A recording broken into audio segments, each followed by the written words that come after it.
5 famous bands who started their careers in 1994. Kurt Cobain's passing in 1994 profoundly impacted the music world, marking a pivotal shift in pop culture as the mid-1990s transitioned into its post-grunge era. During this time, pop-punk bands such as Green Day and The Offspring gained mainstream prominence with their third studio albums.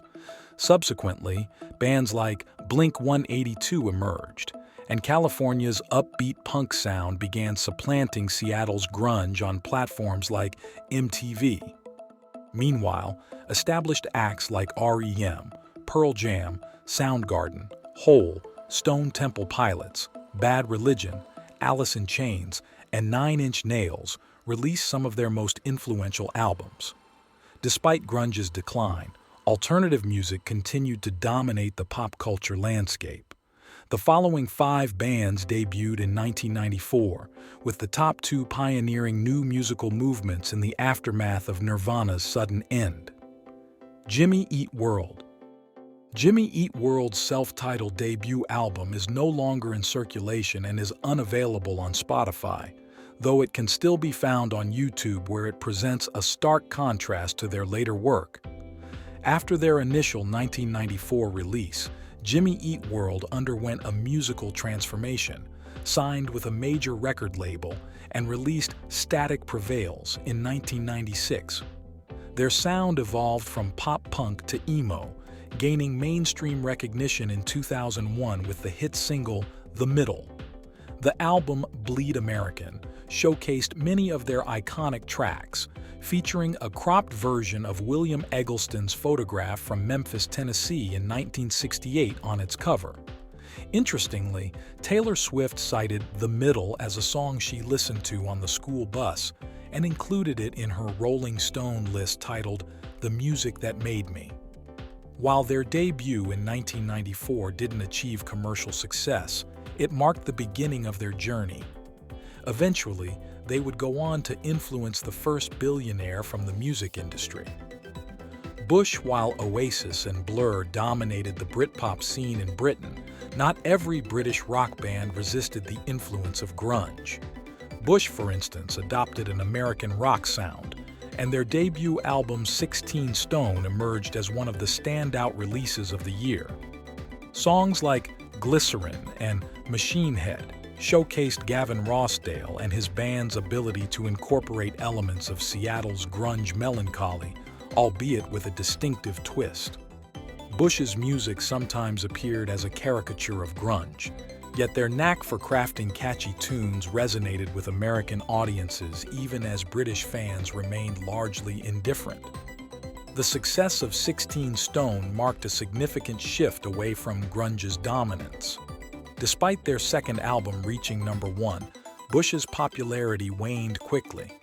Essayist Chuck Klosterman famously dubbed them the Grunge Warrant, highlighting their fleeting impact on the music scene. Portishead. Portishead emerged from Bristol, England with their remarkable debut album Dummy. Beth Gibbons, Jeff Barrow, and Adrian Utley crafted cinematic trip-hop that set them apart from the wave of 60s-inspired bands dominating the UK charts. Their genius lay in blending modern technology with vintage sounds. While they sampled American jazz and soul records, they also created their own dusty, vinyl-like samples. Dummy evokes a soft yet unsettling atmosphere, akin to a haze after leaving the club. The streets are cold and dark, with an impending sense of desperation. Beth Gibbons' vocals are hauntingly beautiful, tinged with vulnerability yet supported by Adrian Utley's jazz-infused guitar and Jeff Barrow's meticulous turntable work. Unlike their contemporaries who aimed for loud hooks, Portishead captivated quietly. Tracks like Roads and Glory Box became down-tempo anthems, with Glory Box notably featuring a sample from Isaac Hayes' Ike's Rap 2. Portishead's Dummy remains a timeless masterpiece that defined a genre, showcasing their ability to merge melancholy with innovation in electronic music.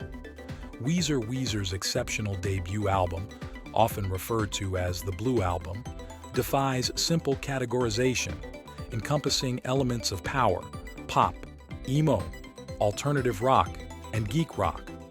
Rivers Cuomo, inspired by Kurt Cobain's songwriting, crafted an album that not only resonated deeply but also influenced countless bands that followed. The Blue Album is characterized by its blend of nerd humor, infectious hooks, and prominent guitar solos.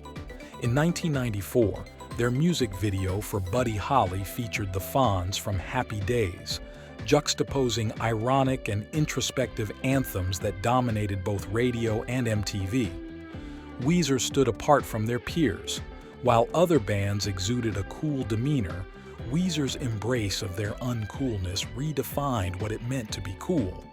In the wake of Kurt Cobain's absence, Weezer emerged as a focal point for a new cult following, with Rivers Cuomo becoming an unconventional anti-frontman who resonated deeply with fans. Oasis Noel Gallagher wrote and recorded the song Supersonic in just a few hours, while his band was burning through studio time in Liverpool, urgently needing a debut single. Oasis released Supersonic shortly after Kurt Cobain's passing, amidst the backdrop of Britpop already being ushered in by bands like Suede and Blur. Oasis's working-class anthems provided a hopeful contrast to the gloomy themes of American grunge music. Their 1994 debut album, Definitely Maybe, fused Beatles-esque melodies with the snarling attitude of the Sex Pistols. Noel and Liam Gallagher quickly became fixtures on the covers of major music magazines and tabloids alike. Live Forever served as Noel Gallagher's response to Nirvana's I Hate Myself and Want to Die, and upon its release, Definitely Maybe shattered records as the UK's fastest-selling debut album in history. Oasis's arrival marked a significant moment in music history, steering the cultural zeitgeist away from grunge and towards the anthemic optimism of Britpop.